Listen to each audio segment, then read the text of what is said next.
Theologically, doesn't the Bible say that Adam and somehow we were all affected by his sin? Is that fair? It's fair because Adam was a perfect representative of the entire race.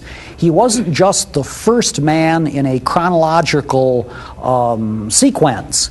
He was the perfect representative man. The word in Hebrew, Adam, means mankind.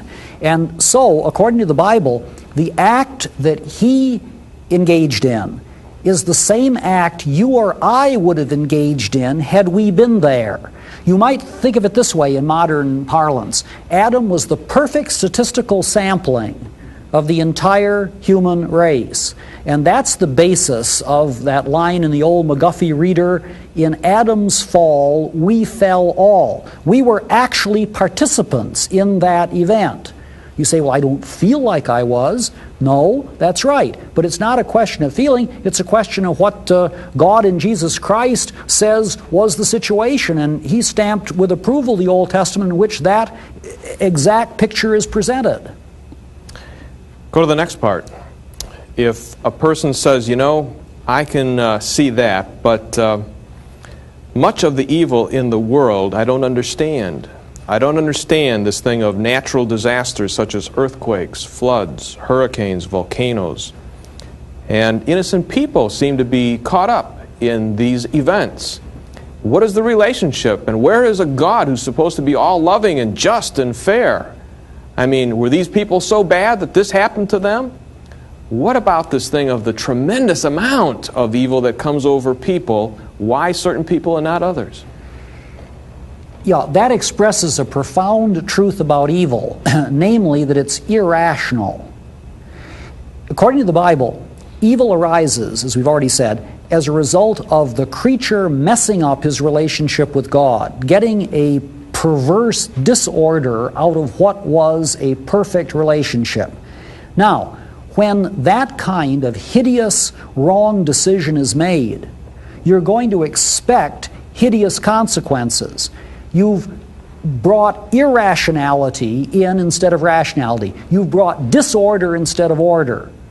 And evil operates in an irrational fashion. It operates very much as a grenade thrown by a terrorist into a crowd. The terrorist may very well want to get a particular political leader, but when the grenade goes off, the fragments fly all over the place and people are hit without any regard to whether they are connected in with that particular political ideology.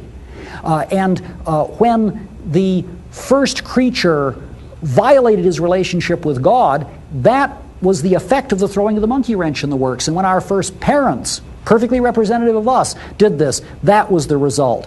This is why the godfather can die in bed with his family around him, and an innocent school teacher can be run down by a truck. The fact is that there is an irrational element that has entered into the otherwise rational universe. This is due to us. It is not due to God. When we misused our free will, of course, he was under no obligation to do anything about it. He could have allowed the whole universal situation to collapse and not run into the slightest moral difficulty. It was the creature that had done this in the first place. But what does he do?